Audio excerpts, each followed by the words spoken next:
வணக்கம். நீங்க சமீபத்திய செய்திகள்ல இந்த பிரிக்ஸ், அதாவது BRICS அப்படிங்கிற வார்த்தைய கண்டிப்பா கவனிச்சிருப்பீங்க இல்லையா? ஆமா, அடிக்கடி வருது. ஆமா. இதுக்கு பின்னால என்ன இருக்கு? எதுக்கு இந்தியா, சீனா, ரஷ்யா மாதிரி பெரிய நாடுகள்லாம் இதுல இவ்ளோ ஆர்வமா இருக்காங்க? இது உலக அரசியல், பொருளாதாரத்த மாத்துமா? நீங்க அனுப்புன தகவல்கள வச்சு இத கொஞ்சம் ஆழமா பார்க்கலாம்னு நினைக்கிறேன். நிச்சயமா பார்க்கலாம். பிரிக்ஸுங்கிறது வந்துட்டு அடிப்படையில ஒரு பொருளாதார கூட்டமைப்பு. பிரேசில், ரஷ்யா, இந்தியா, சீனா, அப்புறம் தென்னாப்பிரிக்கா. ஆ, அந்த முதல் எழுத்துக்கள். அதெல்லாம் இந்த 5 நாடுகளோட முதல் எழுத்து தான் அது. 2009ல பிரிக்னு ஆரம்பிச்சு 2010ல தென்னாப்பிரிக்கா சேர்ந்ததும் பிரிக்ஸ் ஆச்சு. சரி. இதோட அளவுன்னு பார்த்தீங்கன்னா ரொம்ப பெருசு. உலக மக்கள் தொகையில ஒரு 40% மேல. அப்புறம் உலக ஜிடிபியில, அதாவது மொத்த உள்நாட்டு உற்பத்தின்னு சொல்லுவோம்ல. ஆமா, ஜிடிபி. ஆமா, அதுல சுமார் 30% இந்த பிரிக்ஸ் நாடுகள் கிட்ட இருக்கு. இது வந்துட்டு ஒரு கணிசமான பலம்.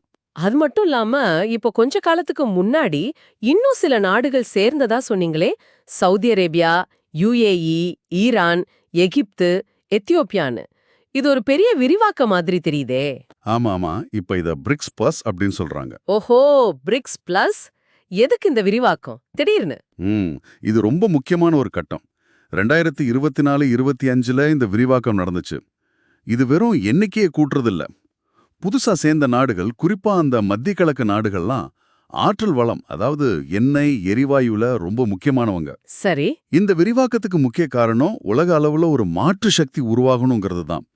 பல வருஷமா இந்த IMF, உலக வங்கி மாதிரி அமைப்புகளோட ஆதிக்கம், அப்புறம் அமெரிக்கா டாலரோட ஆதிக்கம், ஆமா, டாலர். இது ரொம்ப அதிகமா இருக்குன்னு வளரும் நாடுகள் நிறைய நினைக்கிறாங்க. இத ஒரு சவாலா மாத்தணுங்கிறது பிரிக்ஸோட ஒரு முக்கிய நோக்கம். நீங்க சொல்றத பார்த்தா இது மேற்கத்திய நாடுகளோட செல்வாக்கு குறைக்கிற மாதிரி ஒரு முயற்சி போல தெரியுது. குறிப்பா குளோபல் சவுத்னு சொல்றாங்களே, அந்த ஆசியா, ஆப்பிரிக்கா, லாத்தின் அமெரிக்கா நாடுகள், அவங்களுக்கு இது ஒரு மாடையா இருக்குமா? கரெக்ட். நீங்க சொன்னது சரிதான். குளோபல் சவுத் நாடுகளோட குரலா இருக்கணும், அவங்களுக்கு ஒரு நியாயமான உலக ஒழுங்க உருவாக்கணுங்கிறது பிரிக்ஸோட நோக்கம். இது வெறும் பேச்சளவுல இல்ல, ஓகே. நடைமுறையிலையும் சில விஷயங்கள் நடக்குது. உதாரணத்துக்கு, புதிய வளர்ச்சி வங்கி NDBன்னு சொல்றாங்க, நியூ டெவலப்மெண்ட் பேங்க். ஆ, கேள்விப்பட்டிருக்கேன். இது பிரிக்ஸ் நாடுகள் ஆரம்பிச்ச வங்கி. வளரும் நாடுகள்ல உள்கட்டமைப்பு திட்டங்களுக்கு நிதி கொடுக்கறாங்க. குறிப்பா மத்த பெரிய மேற்கத்திய வங்கிகள் கொஞ்சம் தயங்குற ப்ராஜெக்ட்ஸுக்கு கூட இவங்க பணம் தராங்க. இது இன்ட்ரெஸ்டிங்கா இருக்கு. இந்த NDB நீங்க முதல்ல சொன்னீங்கல்ல, டாலர் ஆதிக்கம்னு, அதோட எப்படி இது பொருந்தது? உங்க தகவல்கள்ல கூட இந்த டாலர் அல்லாத பரிவர்த்தனை, அதாவது டாலரைசேஷன் பத்தி நிறைய இருந்துச்சு. ஆமா. அது நிஜமாவே சாத்தியமா? ம் இது வந்துட்டு ஒரு நீண்ட கால நோக்கம். உடனே டாலரை தூக்கிட முடியாது, அது எல்லாருக்கும் தெரியும். ஆனா பிரிக்ஸ் நாடுகள் தங்களுக்குள்ள வியாபாரம் செய்யும்போது அவங்கவங்க நாட்டு பணத்தை, அதாவது உள்ளூர் நாணயங்களை பயன்படுத்தலாம்னு பாக்குறாங்க. ஓ, அப்படியா? உதாரணத்துக்கு? உதாரணமா, இந்தியாவும் UAEயும் இப்ப ரூபாயிலையும் திர்ஹாம்லயும் வர்த்தகம் செய்ய ஆரம்பிச்சிருக்காங்க. NDB கூட சில கடன்களை உள்ளூர் நாணயங்கள்ல கொடுக்குது. இப்படி கொஞ்சம் கொஞ்சமா டாலரை சார்ந்து இருக்கிறத குறைக்க முயற்சி பண்றாங்க.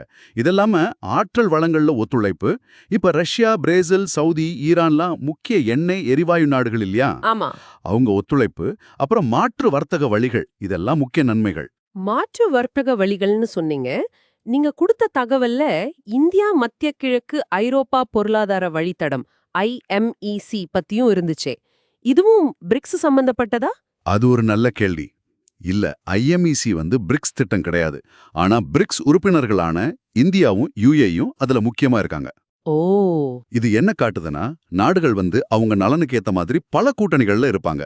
பிரிக்ஸ் ஒரு தளம், IMEC இன்னொரு முயற்சி. இப்படி பல வழிகள்ல தங்களோட பொருளாதார, அரசியல் செல்வாக்க கூட்டிக்க பாக்குறாங்க. உலக முடிவுகள்ல மேற்கத்திய ஆதிக்கத்துக்கு இது ஒரு சமநிலையை கொண்டு வரணும்னு நம்புறாங்க. இவ்ளோ நன்மைகள் இருந்தாலும் இந்த அமைப்புல பிரச்சனையே இல்லையா? சவால்கள் இருக்காதா? இப்ப இந்தியாவுக்கும் சீனாவுக்கும் எல்லா பிரச்சனையெல்லாம் இருக்கே, இவங்க எப்படி ஒரே குரூப்ல இருக்க முடியுது? இதுதான் இதுதான் பிரிக்ஸோட பெரிய சவால்னே சொல்லலாம். உறுப்பு நாடுகளுக்குள்ள ஆழமான முரண்பாடுகள் இருக்கு. இந்தியா சீனா எல்லை பிரச்சனை நீங்க சொன்ன மாதிரி ஒரு பெரிய உதாரணம். அப்புறம் இது வந்து யூரோப்பியன் யூனியன் மாதிரி ஒரே கரன்சி வச்சிருக்கிற அமைப்போ இல்ல நேட்டோ மாதிரி ராணுவ கூட்டணியும் கிடையாது. சரி. ஒவ்வொரு நாட்டுக்கும் அவங்கவுங்க அரசியல் சித்தாந்தம், தனிப்பட்ட நலன்களும் இருக்கு. இதனால எல்லா முடிவும் ஒருமித்த கருத்தோட, அதாவது கன்சென்சஸ் அடிப்படையில தான் எடுக்கணும். அப்போ மெதுவா தான் முடிவு எடுக்க முடியும். ஆமா, அது முடிவெடுக்கிற வேகத்தை குறைக்குது. சில சமயம் யாரு பெரிய ஆளுங்கிற போட்டியும் இருக்கு, குறிப்பா இந்தியாவுக்கும் சீனாவுக்கும் நடுவுல. அப்போ இந்த சிக்கல்களுக்கு நடுவுல இந்தியாவுக்கு பிரிக்ஸ்ல இருக்கிறதுனால என்ன லாபம்? இது வாய்ப்பா இல்ல பிரச்சனையா? ரெண்டுமே இருக்குமே சொல்லணும். வாய்ப்புன்னு பார்த்தா மேற்கத்திய நாடுகள் இல்லாம மத்த பெரிய பொருளாதாரங்களோட வியாபாரத்தை அதிகப்படுத்த இது ஒரு நல்ல இடம். என்டிவி மூலமா வட்டி குறைவா கடன் கிடைக்க வாய்ப்பு இருக்கு. உலக அளவுல குறிப்பா வளரும் நாடுகள் மத்தியில இந்தியாவோட தலைமை பண்பை காட்ட இது ஒரு வாய்ப்பு. சரி. ஆனா சவால்களும் இருக்கு. இந்தியாவுக்கு இப்போ ஒரு பெரிய பேலன்சிங் ஆக்ட் பண்ண வேண்டியிருக்கு.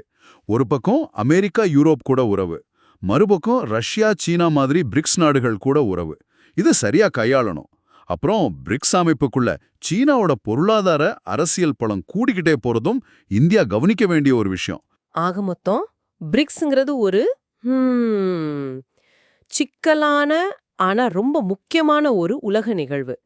இது உடனே உலக அமைப்பை மாத்திடாது, ஆனா மெதுவா அந்த அதிகார மையங்களை மாத்தி அமைக்க முயற்சி பண்ணுது. இந்தியாவை போல நாடுகளுக்கு இது கூடுதல் வாய்ப்புகளையும் உலக மேடையில அவங்க குரல் ஒலிக்கவும் ஒரு இடம் கொடுக்குது. ஆமா, சரியா சொன்னீங்க. இது ஒரு லாங் கேம். இங்க நீங்க கொஞ்சம் யோசிக்க வேண்டிய ஒரு விஷயம் இருக்கு. இந்த அரசியல் மாற்றங்கள் எல்லாம் தாண்டி பிரிக்ஸ் பிளஸ் குழுவுக்குள்ள இப்ப வளர்ந்து வர அந்த பொருளாதார ஒத்துழைப்பு, அதாவது இந்த புது வர்த்தக பாதைகள், உள்ளூர் நாணய பரிமாற்றம், இந்த மாதிரி விஷயங்கள் இது வரப்போல வருஷங்கள்ல இந்தியாவில் இருக்கிற தொழில்கள், நம்மளோட அன்றாட வியாபாரம், முதலீடுகள் இதையெல்லாம் நேரடியா இப்படி பாதிக்கலாம்னு நினைக்கிறீங்க? இது வெறும் அரசியல் செய்தி இல்ல, நம்ம பொருளாதார எதிர்காலத்தையும் தொடக்கூடிய ஒரு விஷயம். இதை பத்தி யோசிச்சு பாருங்க.